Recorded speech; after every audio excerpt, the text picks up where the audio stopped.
On July 12, 2024, the quiet community of American Fork, Utah was shaken by a shocking crime that seemed ripped from a thriller.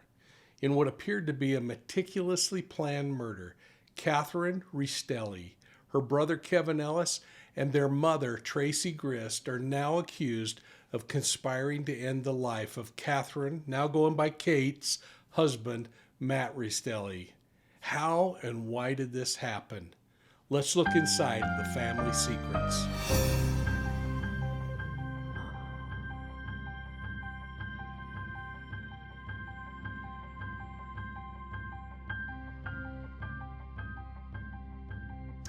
Hey, thanks for joining Profiling Evil and welcome aboard.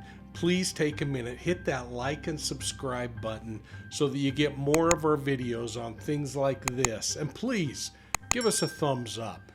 Matt Restelli and his wife Kathryn had been having marital problems for some time by all accounts. Kathryn left her home unannounced, taking the couple's two young children and heading to northern Utah where her mother lived. She told her surprised husband that she just needed space and a little time. But behind the scenes, new evidence suggests that something far more sinister was brewing in this case. After a period of separation, Matt pled with Kate to come home. He told her that he missed her and he desperately missed their children. The couple was having financial troubles. This is something that I was able to back up by looking online and finding evidence that suggests that the couple had multiple collection actions going against them. Matt asked Kate to get a rental car in Utah and drive back to California. Now, this left me wondering how she got from Southern California to Utah in the first place. Now, there is some evidence out there that suggests that her mother had been down to Southern California to visit the couple in their home some months earlier for a short period of time. So I'm kind of theorizing that she may have caught a ride back to Utah with her mother. But evidence will show that some other nefarious things were going on that Matt was completely unaware of. You see, Matt's mother-in-law, a woman named Tracy Grist, had apparently intercepted a knife delivery to his home while she was visiting them in Southern California. Now, that's going to play into this saga in a little more important detail in a few minutes. Police would also later uncover text messages where Matt's wife, Kate, and his mother-in-law, Tracy, were concocting a story about why Kate couldn't return back to California in a rental car. At first, this guise that they put in place was they were trying to create this scenario that Kate was denied a rental because she didn't live in Utah and she only had a debit card. But as they thought through their scheme, they realized that it might be too transparent and too easily confirmed by Matt by simply calling a rental car company. So they decided on plan number 2. They decided they would lie and say that Kate had sprained her ankle badly and couldn't drive. Well, that didn't work either. And finally, Matt said he'd just drive up to Utah to pick up his wife, who was feigning interest in coming back. He was going to get his wife and his children and head back to California. Now, Kate apparently agreed to this, and it's in text that she agrees to it. But she never indicated what she was really thinking, and that what she was thinking was that she never wanted to live with Matt again. Well, in early July of 2024, Matt decided to drive from his home in California to Utah. His intent to bring his family home. Now, little did he know is that he was being closely monitored every step of the way. Police uncovered text messages that showed an Apple AirTag was placed inside of his truck, and Kate, Tracy, and Kevin were tracking Matt's location in real time. And that leaves me wondering why. I mean, on the day of Matt's murder, according to the indictment, Kate sent her brother Kevin a text at 10:01 p.m. stating, quote, "Keep an eye on Find My," close quote. Now, Find My is Apple's location tracker and the application that Kate, her mother, and her brother were allegedly using to track Matt and prepare for his murder. In another really interesting twist in all of this story, on the night before Matt's murder, Kate told her estranged husband that she was open to reconciliation, hinting that they would get together, talk things through, she'd return to California, and they'd see if they could make this thing work. Through texts and recorded conversations, I understand, police determined that Kate was leading Matt on while encouraging him to drive up to her mother's house and pick her up so that they could immediately return to California. But here's the interesting thing. Kate never packed a thing, and it appears that she was busy making other arrangements that allegedly led to Matt's death. And another surprising thing to me was that it was also shown in her text messages and her other communications online with friends in social media that she was already looking past the troubled relationship. Now remember, on the day that Matt was murdered, it's 10:01 p.m. Kate texts her brother saying, "Hey, watch Find My." Kate's brother now knows that he's close to the residence. In fact, a neighbor's security camera records Matt arriving at Kate's mother's home just 5 minutes later at 10:06 p.m. Within minutes, literally 2 minutes of his arrival, gunshots echoed from the home. The first 911 call was made a couple minutes later by the neighbor who reported hearing 6 to 8 gunshots. But strangely, Kate's mother, Tracy Grist, didn't call for help until 8 minutes later when she dialed 911. So again, why? In my opinion, it was because the mother, the daughter, son team that was working were staging this crime scene to make it look like self-defense. And that's exactly what they claimed. When police arrived, Kevin was at the door. Now, inside the house was dark, save at a faint light coming from the kitchen cabinets. Matt's body was laying face down in the hallway, just inside the door, a few feet from the door. And here's something peculiar. He had a knife clutched awkwardly in his right hand. This detail is really going to stand out a little later. And the reason why is that Matt was left-handed. And nobody would know why he had that knife in his right hand until the autopsy. And at the autopsy, they discovered a bullet hole through the wrist of that right hand, making the act of holding a knife virtually impossible. More importantly, police noticed that the knife was actually in Matt's hand backwards, almost as if someone who was holding the knife in the correct and natural way placed it into his awaiting hand, forming his fingers around it. Now, to make this a little clearer, the knife had a finger grip hole in the front, in line with that serrated edge of the knife. The blade was actually backwards, so the blade holding it this way would have been facing Matt's face, suggesting that this was a staged aspect of the crime. Well, as police questioned Kevin at the scene, his mother, Tracy, yelled at him to stay quiet. So he wouldn't answer any of the police officers' questions until his attorney was present at the police station. And even then, he only said a few words with his attorney doing all the talking. Kathryn was also questioned, and she mentioned that she was upstairs with her children when she heard the shots. She claimed that she'd been waiting for Matt to join her so that they could talk. So she wasn't expecting him to come in mad either. And that, I think, is kind of interesting. Well, through his attorney, Kevin told police, this is while they're at the police station after this murder scene's been cleaned up, Kevin told police that he acted in self-defense, saying that Matt arrived unannounced and lunged at him with a knife, backing him up against a wall. But forensic evidence quickly cast doubt on this claim, and investigators were scratching their head and not buying it. You see, if that were the case, how did Kevin get to the garage where the handgun he used to kill Matt was stored? Not only in an elevated position, but inside of a locked location.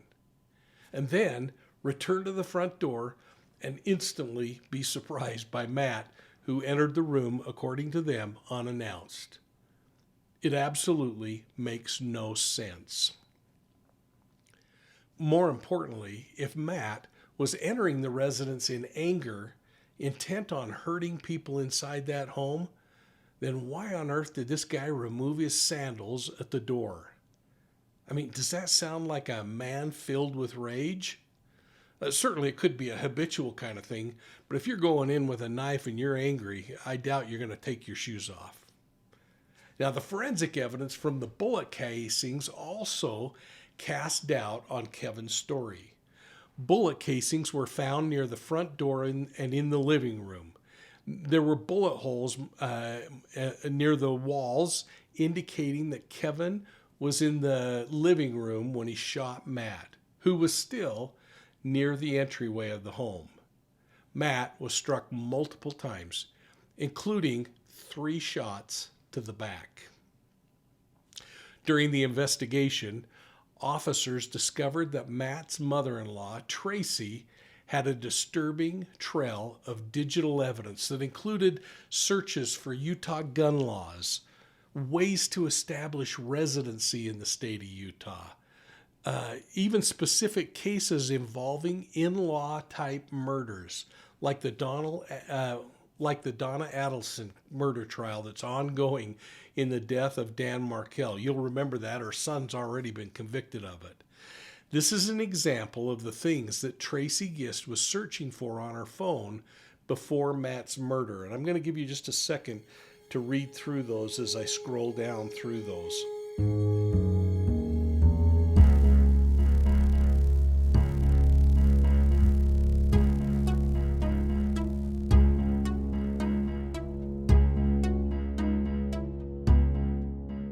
Tracy Grist was also searching nearby cemeteries in American Fork, and that raised more suspicion.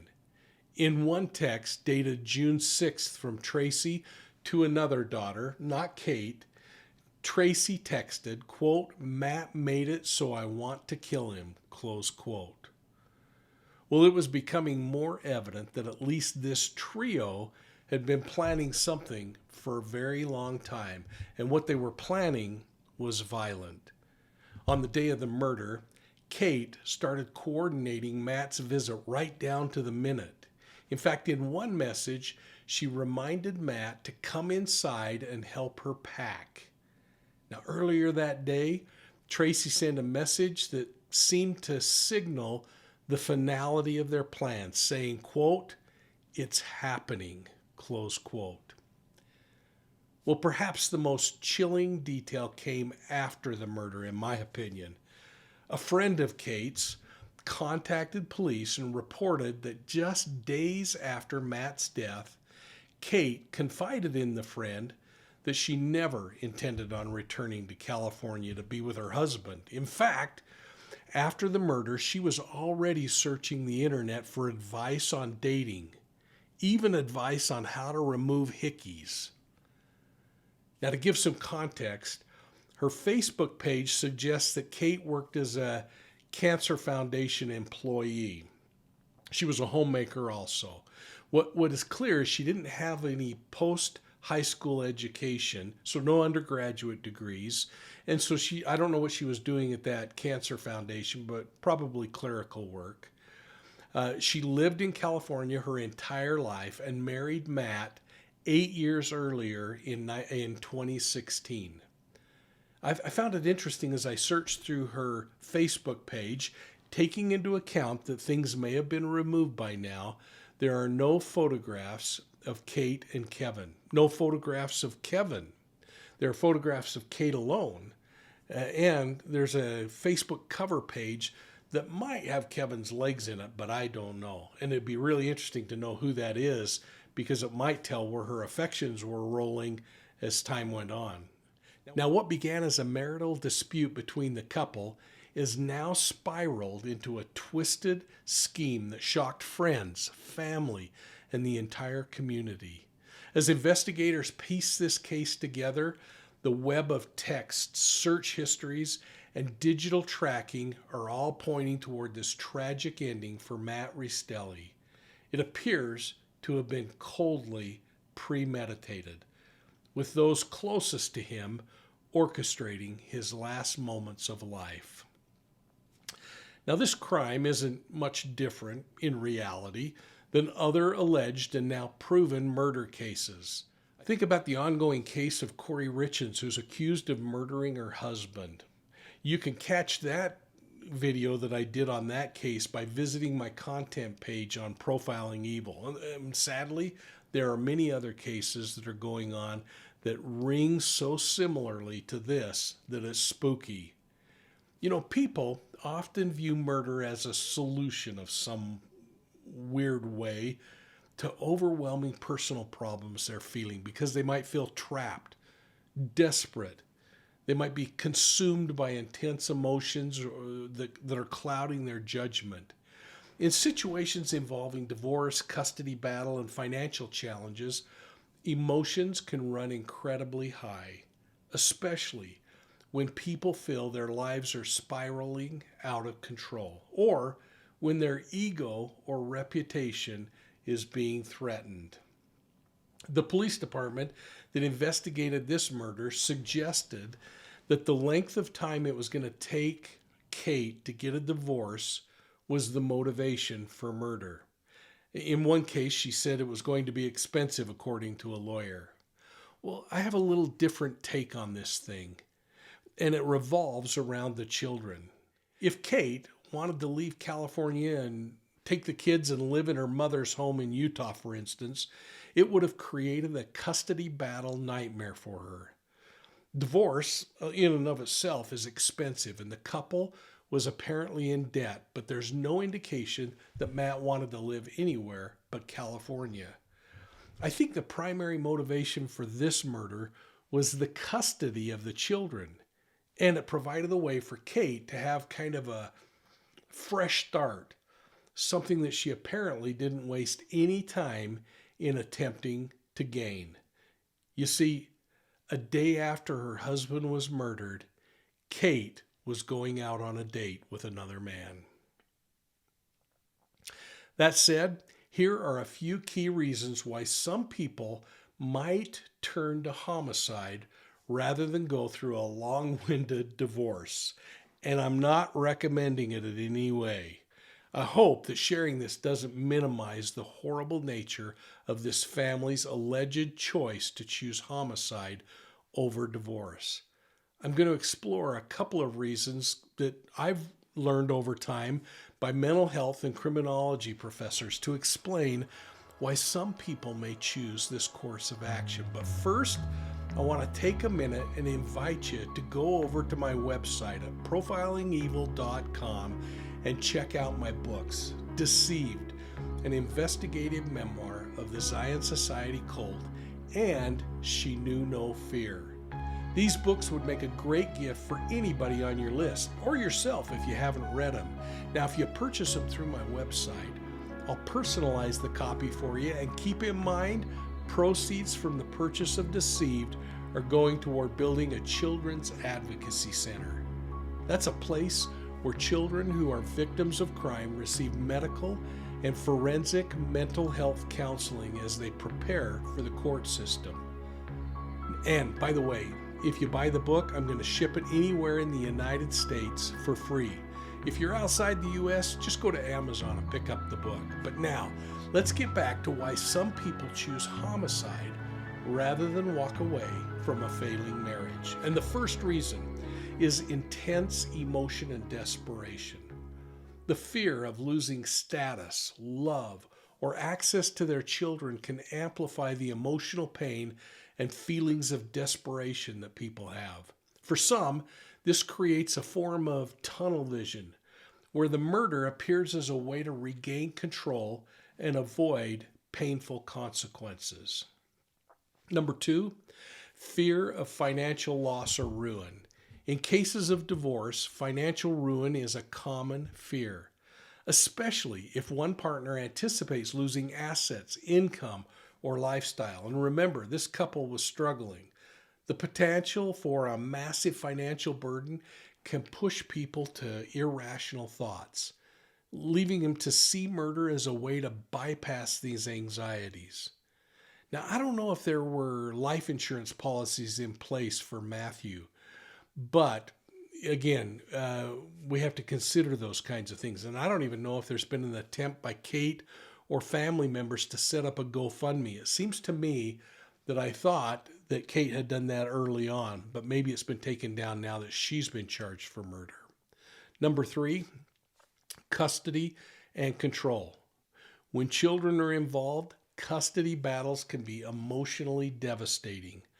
A person who feels they're going to lose access to their children might resort to extreme measures to prevent that perceived loss. They see murder as a way to end the conflict without losing their family in the way that they're fearing. Now, I've already shared what I think is a strong possibility and motivation in this case, but again, I think it's important to kind of reiterate it. Number 4, social pressure and shame. Divorce, bankruptcy, or loss of a marriage can carry a social stigma. For those who tie their self-worth to their marital status or their financial status, the shame and humiliation of failure can make them feel like they'd rather take an extreme step, like commit murder, rather than endure social or family judgment. Number 5, a distorted, clean slate mindset. Now, some people might view murder as the reset button they're looking for, a real twisted way of thinking that they can somehow have a fresh start without the complications of separation, alimony, custody battles. While utterly irrational, the idea of a clean slate can appeal to those who feel too overwhelmed to deal with the realities of this situation. Now, this seems really likely to me in this case, given the fact that reportedly Kate went on a date one day after her husband Matthew was murdered in a home that she and her mother were living in with her children. Number 6, psychological disturbances and personality disorders. And I'm really getting out of my league on this one, but people with certain personality disorders, such as narcissism or borderline personality disorder, might lack empathy and struggle to handle the intense emotions that are brought on by divorce or these custody battles in a situation like this. These individuals might justify their actions in a way that defies moral reasoning. They're seeing the murder as a justified response to a personal threat. Now, I'm going to let you respond in the comments section down below on this one, folks.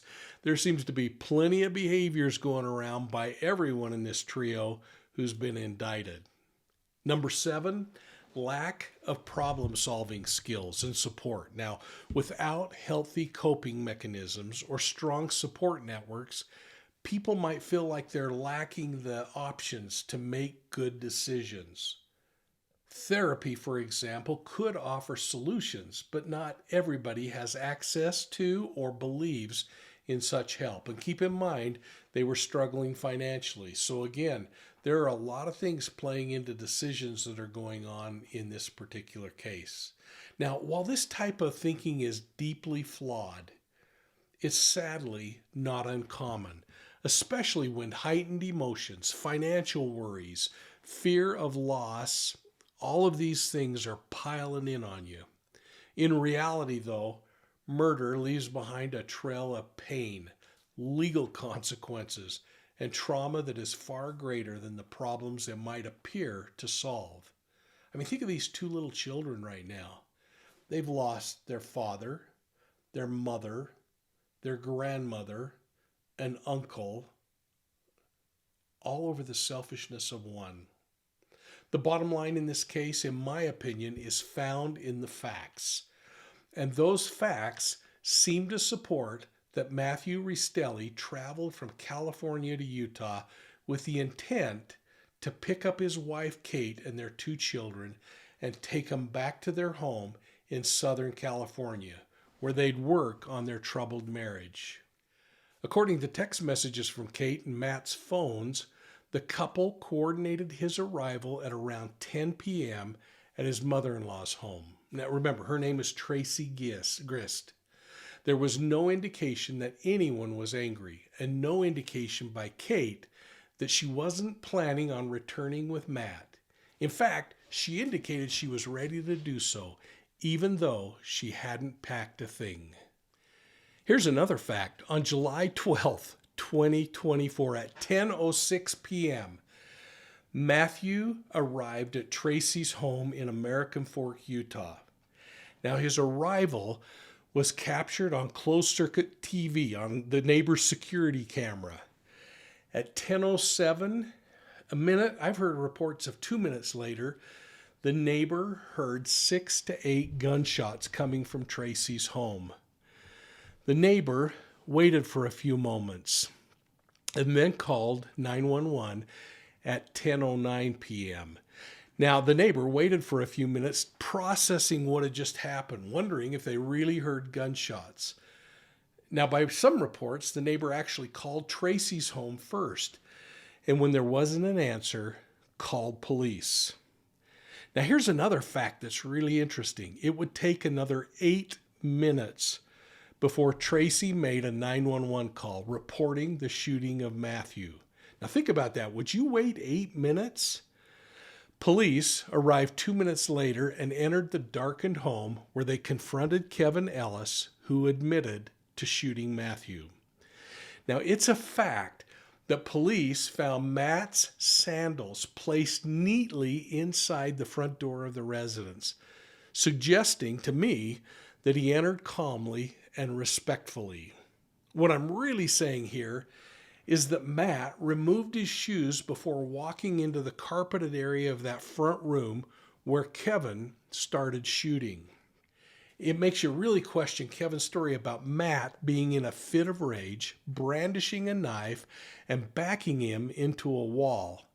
It just doesn't seem reasonable that Matt would remove his shoes if he was entering the house intent on committing an aggravated assault or murder.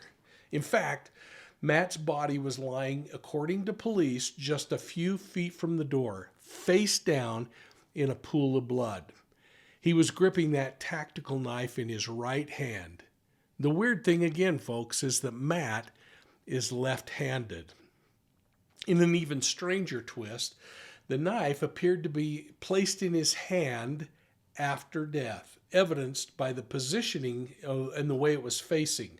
And again, you think about it, holding a knife like this, the blade pointing out this way is the natural way, especially since this knife had a finger hole to hold it, a tactical knife. Now again, only during the autopsy did forensic examiners discover that Matt had been shot in the wrist of the right hand, that hand that was holding the knife. The exit wound, according to the affidavit, was so violent that there was tissue and bone protruding from the other side where that bullet exited, making it virtually impossible for anyone to hold anything in that hand after being shot through the wrist. And it's important to point out that the investigators didn't know that Matt had been shot through the wrist because he was wearing a long-sleeve shirt that covered the wrist.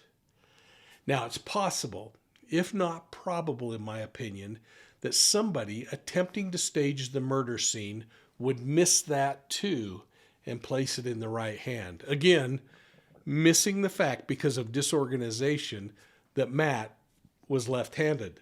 Unless in their mind, they're looking at him laying on the ground facing him, that they would be looking at what they were thinking is the left side, potentially his left hand. Who knows?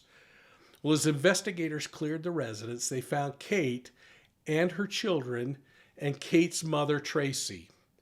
Once they secured the scene, Police asked Kevin what happened, and before he could answer, Tracy shouted to Kevin, "Don't say anything." Then Tracy told police officers that Matt and Kate were going through a separation, that Matt had come to the home bearing this knife and threatening them. She said that her son ran to the garage, grabbed her handgun, and then shot Matt multiple times. Well, that is one fast guy, because Matt only made it 2 feet inside that house, according to that affidavit. Now, there's an indication in the indictment that Kevin did speak to detectives shortly in the police station, and he had his lawyer present. And it was there that he said that he feared for his life and that he shot Matt in self-defense. He said that Matt came into the house unannounced, was armed with a knife, and he took Kevin and Tracy, his mother, by surprise. Kevin said that he believed Matt came into the house with the knife intending to harm them, and so he had to defend himself.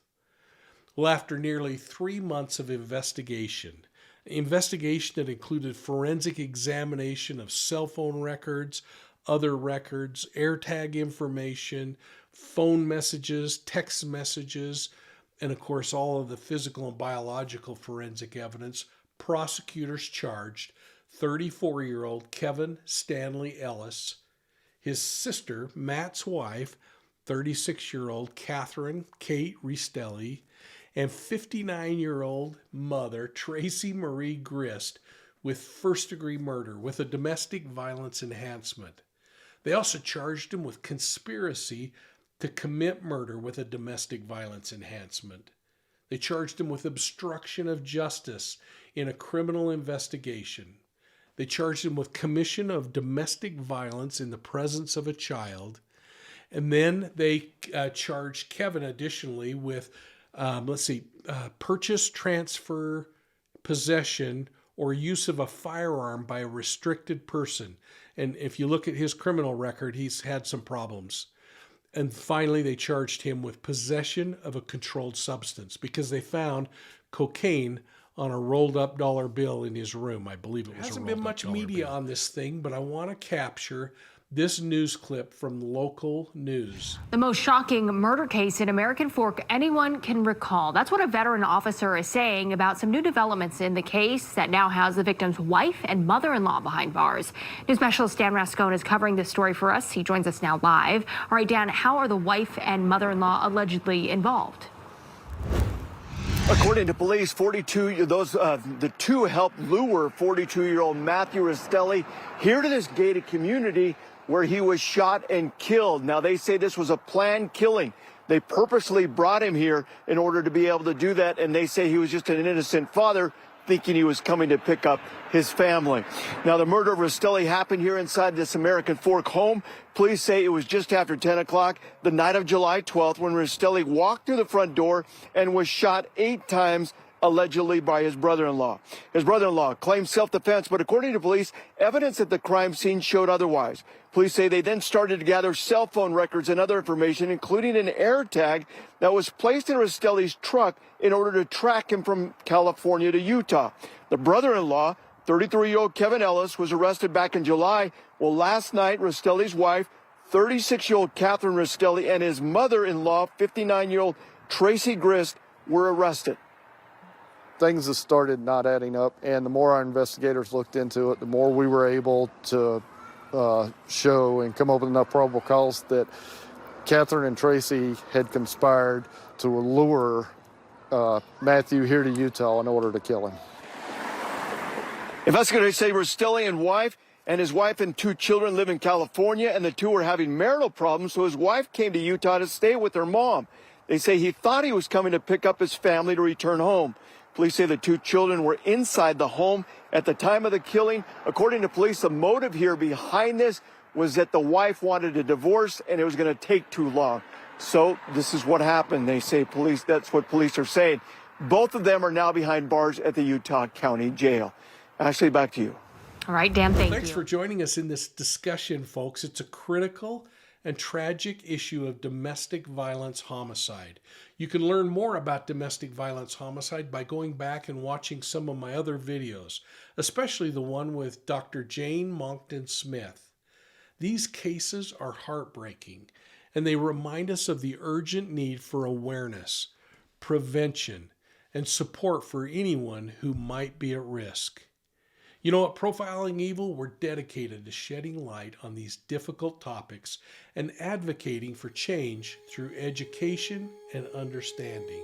So if you found this video to be helpful and you want to support our mission to keep these conversations going, please hit the like and subscribe button, and please share us with your friends. Make sure you're hitting the notification button so that you know when we post new content.